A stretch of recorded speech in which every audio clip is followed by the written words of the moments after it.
They thought a petty HOA fine would make me bow down to their power-hungry demands, not knowing they just picked a fight with the chief of police. But what happens when I uncover their illegal operation, targeting our community's hardworking first responders, and decide it's time for the hunter to become the hunted? If you've ever dealt with a power-hungry HOA board member who thinks they're above the law, hit that subscribe button. Trust me, you'll want to see how this story ends. I'll never forget that morning. It started just like any other day, but ended up changing our whole neighborhood forever. As I walked out to my car, ready for another day at the police station, I spotted something bright green stuck under my windshield wiper. At first, I thought it was just another takeout menu, but my heart sank when I realized it was an HOA violation notice. $79 for improper lawn maintenance. You've got to be kidding me. I stood there in my uniform, coffee in hand, staring at my lawn. It looked exactly like it had for the past 15 years I'd lived here. The grass was green, healthy, and recently mowed. Sure, maybe it wasn't perfect like a golf course, but it was neat and well maintained. That's when I heard the distinct sound of high heels clicking on the sidewalk. "Good morning." The voice was sugary sweet, but had an edge to it that made my teeth hurt. Karen Mitchell, our newest HOA board member, was doing her morning inspection walk with her tablet in hand. She'd moved in 6 months ago and immediately started campaigning for a board position. Now, 3 weeks into her role, she was making everyone's life miserable. "Miss Mitchell," I nodded politely, holding up the notice. "Mind explaining this? My lawn meets all reasonable standards." She barely looked up from her tablet. Section 7, paragraph 3 of the HOA guidelines clearly states that grass height must not exceed 3 inches. Yours is approximately 3.5 inches. She said this while tapping away at her screen, probably documenting another violation somewhere. I took a deep breath, remembering my training in dealing with difficult people. "I've been a bit busy this week with a major case at work. I'll mow it this weekend." "Rules are rules," she chirped, finally looking up. "The fine doubles if not paid within 72 hours. Oh, and you might want to do something about those garden gnomes. They're not on the approved decoration list." My garden gnomes? The ones my late wife had collected? I felt my blood pressure rising but kept my voice steady. I wasn't aware we needed approval for garden decorations that have been here for over a decade. "New board, new rules." She waved her tablet cheerfully. "We're bringing this neighborhood into the modern age. No more tacky decorations lowering property values." As she clicked away down the sidewalk, I noticed she was stopping at Sarah's house next door. Sarah was an ER nurse who had just finished a grueling night shift. The last thing she needed was Karen's morning harassment about her garbage bins being out too long. I watched as Karen started taking photos of Sarah's property, and something inside me shifted. This wasn't just about my lawn or my gnomes anymore. In my 25 years of law enforcement, I'd learned to spot patterns of harassment and abuse of power. Karen wasn't just being strict. She was targeting specific residents. Back in my car, I pulled out my phone and started scrolling through the neighborhood Facebook group. The complaints about Karen were piling up. Mark, the firefighter on the corner, had been fined for his kid's basketball hoop. The elderly couple across the street got a violation for their unapproved rose bushes. Even the local teacher had been cited for parking his car in his own driveway because it was too old and unsightly. I was about to pull out of my driveway when I spotted Karen taking more pictures of my gnomes. She didn't know it yet, but she just made a serious mistake. See, being chief of police had taught me one very important thing. Sometimes the biggest crimes aren't the ones that make headlines, but the small injustices that chip away at a community's spirit. As I drove to work, my mind was already forming a plan.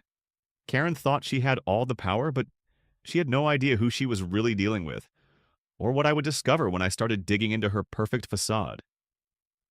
2 days after finding that ridiculous lime green ticket, I couldn't believe my eyes.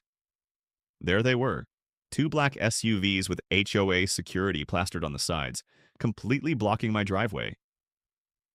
I had just finished a brutal double shift dealing with a bank robbery downtown, and all I wanted was to park my car and get some sleep. But no, Karen Mitchell had other plans. I watched through my windshield as she strutted across my front lawn in her designer suit, tablet in hand, taking pictures of everything from my garden hose to my welcome mat.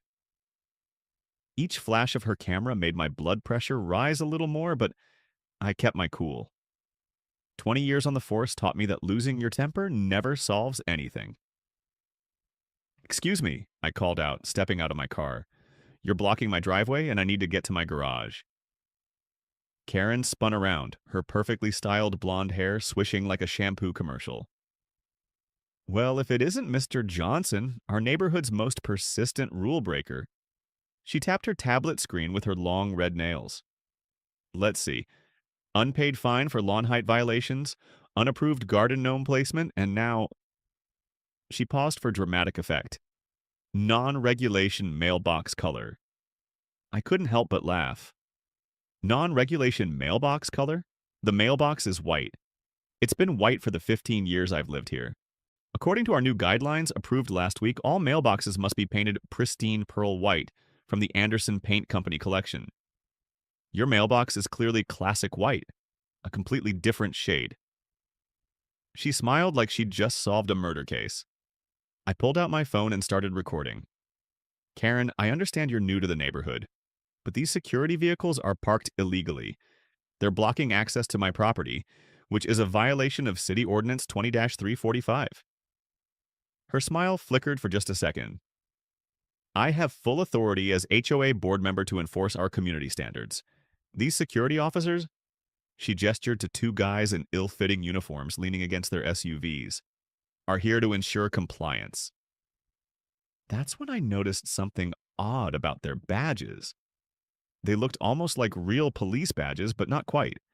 As chief of police, I knew every licensed security company in our jurisdiction, and Mitchell Security Solutions wasn't one of them. I took a deep breath and decided to try reason one more time. "Look, I get that you're trying to maintain property values, but blocking someone's driveway over a $79 fine isn't just unreasonable, it's illegal. I'd hate to have to escalate this." Karen's face turned the same color as her nails. "Is that a threat, Mr. Johnson? Because I have photos documenting every violation on your property, and the HOA board will be very interested in your aggressive attitude." She turned to the security guards. "Make a note of his threatening behavior." As they fumbled with their notepads, I noticed their shoulder patches were peeling off.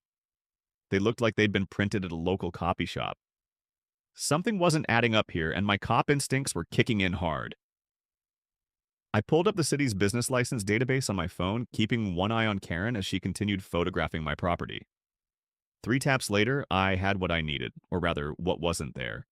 No licensed security company registered under her name or her brother's, who I'd seen at the last HOA meeting wearing a similar uniform. Just then, Mrs. Garcia from next door came rushing out of her house in her nurse's scrubs. "Chief Johnson, I'm so glad you're here. They've been blocking my driveway too, and I'm late for my hospital shift." I watched Karen's face closely as she heard the word chief. Her eyes widened just slightly and her tablet nearly slipped from her fingers. But instead of backing down, she lifted her chin higher. "Your title doesn't matter here, Chief Johnson. HOA rules apply to everyone equally. Now, if you'll excuse me, I need to document a few more violations before I process the additional fines for your uncooperative behavior." As she walked away, clipboard clutched to her chest like armor. I knew this was far from over. In fact, it was just the beginning. I had a feeling Karen's perfect HOA world was about to get a lot more complicated, especially once I started looking into exactly how these new security measures got approved. I never expected a simple lawn dispute to uncover something so disturbing in our peaceful neighborhood. It started when Sarah, an ER nurse who lives 3 houses down, knocked on my door at 6 a.m., still in her scrubs and fighting back tears. She had just finished a brutal overnight shift dealing with a bus crash, only to find her entire front yard plastered with bright orange violation notices. "Chief," she said, her hands shaking as she held up the stack of papers, "they're threatening to put a lien on my house because my garbage bin stayed out for an extra day while I was working a double shift during the crisis." The sight of this dedicated nurse who had just spent 16 hours saving lives being harassed over garbage bins made my blood boil. But Sarah wasn't alone. As I started asking around, more stories emerged. Mark, the firefighter on Maple Street, showed me citation after citation for his kid's basketball hoop. The same hoop that had been there for 5 years without issue before Karen joined the board. The Martinez family got fined because their Christmas lights stayed up 2 days past Karen's arbitrary deadline. They'd been at their grandmother's funeral. I sat at my kitchen table that evening, spreading out all the complaints like pieces of a puzzle. The pattern was clear as day. Karen wasn't just being picky, she was specifically targeting homes where people worked long or irregular hours. First responders, nurses, doctors, firefighters, people who couldn't always be home to jump at her every demand. My police instincts kicked in. I started mapping out every citation issued in the past 3 months since Karen took power. The cluster of violations formed a clear pattern around homes of emergency workers and those who opposed her during the HOA election. This wasn't random. This was calculated harassment. Then my phone buzzed. A text from Tom, my deputy, who lived in the next subdivision. "Chief, you're not going to believe this. Remember that flooding issue last spring? Just found out Karen's brother's company got the contract for drainage repair. Cost 3 times what the other bids quoted." I leaned back in my chair, thinking about how Karen had laughed in my face earlier that day when I tried to reason with her about my own fine. "Rules are rules," she'd said, that smug smile never leaving her face. But now I understood. These weren't rules. This was a power trip, and possibly something even more sinister. Just then, my doorbell rang. It was Mrs. Chen from across the street, an elderly widow who'd lived here longer than anyone. "Chief," she whispered, looking over her shoulder nervously, "I saw them installing cameras on the streetlights today. They didn't ask permission. Karen says it's for security, but they're all pointed at specific houses, including yours." My jaw tightened. Unauthorized surveillance in my jurisdiction? Now, Karen wasn't just being a nuisance. She was potentially breaking the law. But I needed more proof before I could act. If I moved too quickly, she'd play the victim, claim I was abusing my position as chief. As I walked Mrs. Chen home, I spotted Karen in her driveway, talking to 2 men I'd never seen before.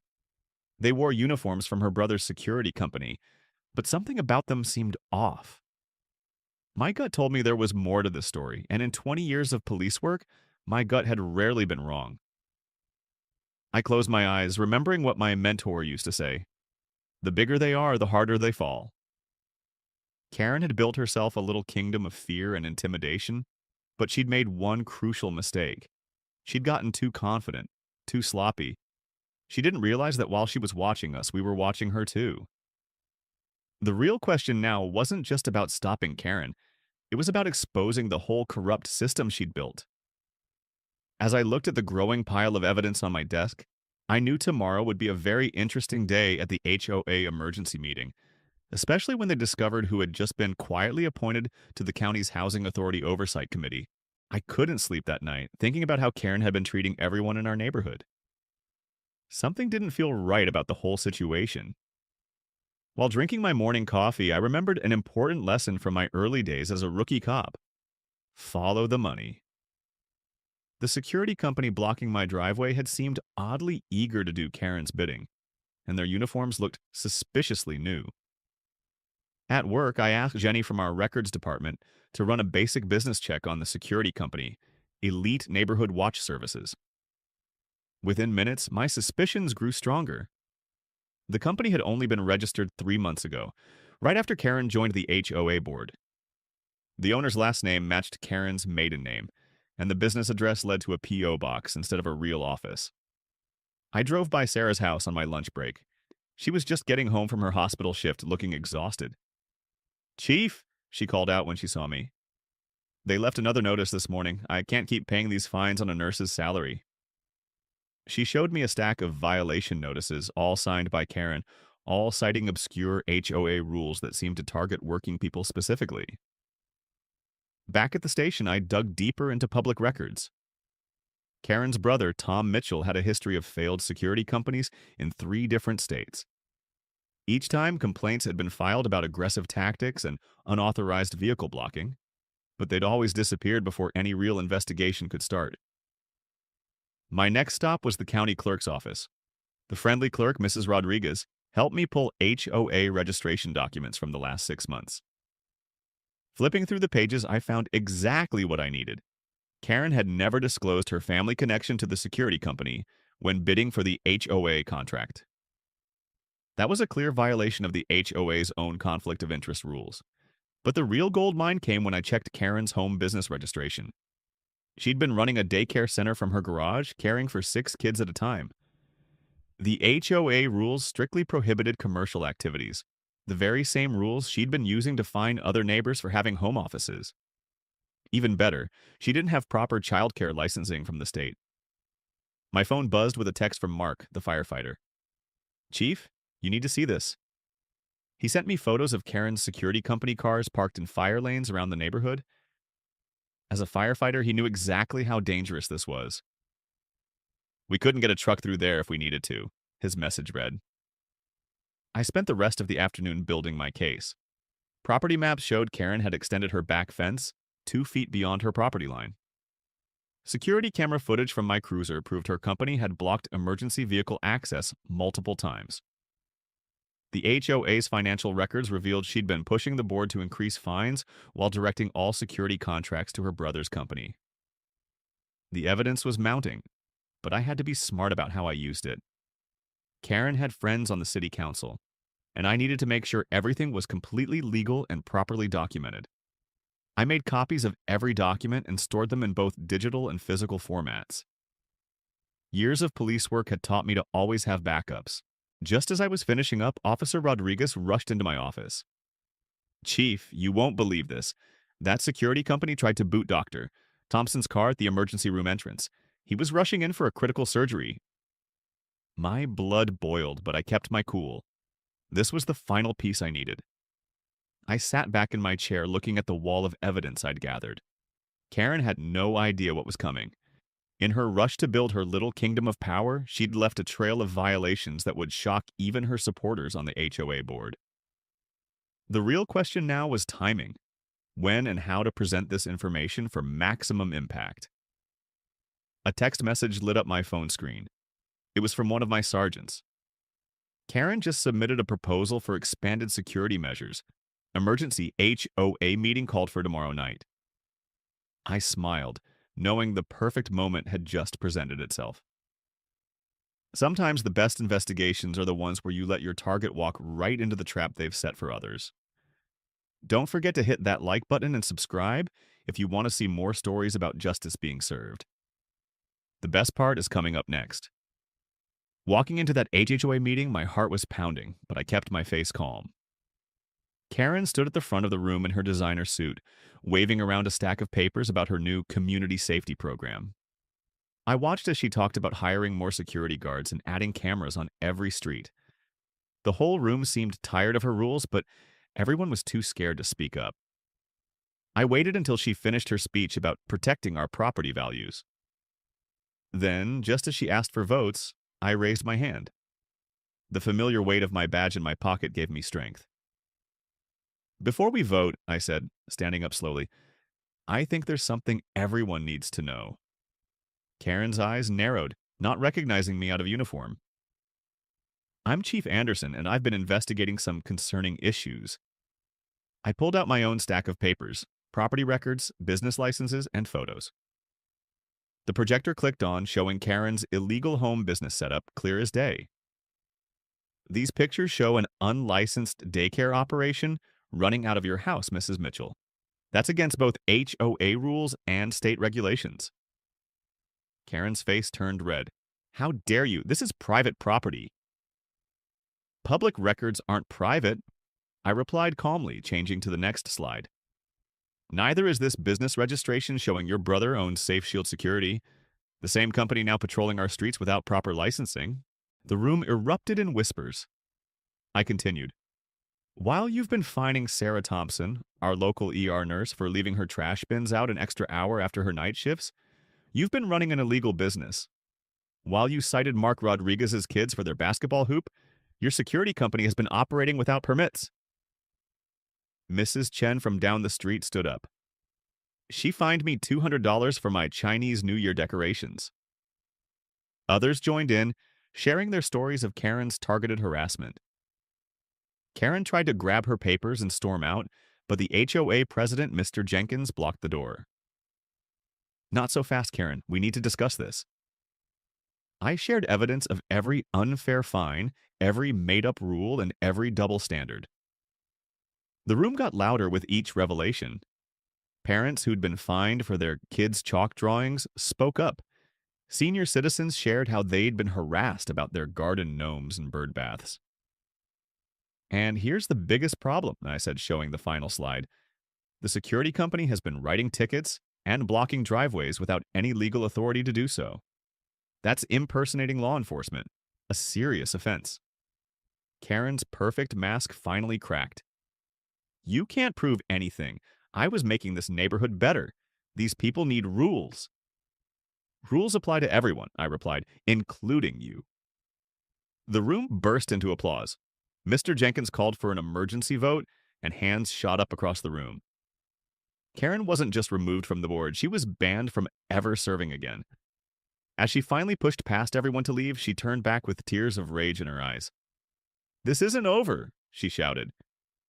But looking at our united neighbors, I knew it was. Sometimes justice wears a badge, and sometimes it just needs someone to stand up and tell the truth. I stayed late after the meeting, helping Mrs. Thompson start the paperwork to refund every unfair fine we found.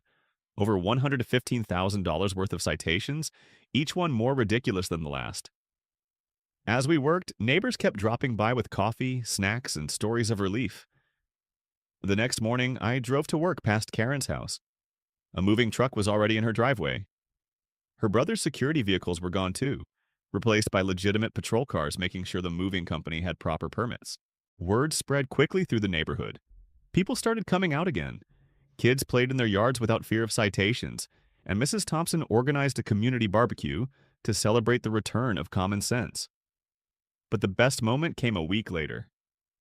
I was watering my lawn exactly 3.5 inches tall when Sarah's daughter ran up with a handmade card. Inside was a crayon drawing of me in my police uniform, standing in front of a rainbow-colored house. The message read, "Thank you for making our neighborhood happy again." That card sits on my desk at the station now, reminding me that sometimes the most important police work happens right at home. Our community learned a valuable lesson. It's not about having power, it's about how you use it. And as for Karen, last I heard she tried to join another HOA board 2 towns over, but somehow they'd already heard all about her experience with us. The information in this video is for informational and entertainment purposes only. HOA rules and laws vary by state and community. If this story resonated with you, don't forget to hit that subscribe button. I've got plenty more tales of justice from my years on the force. Thanks for watching, and remember, sometimes the best revenge is simply standing up for what's right.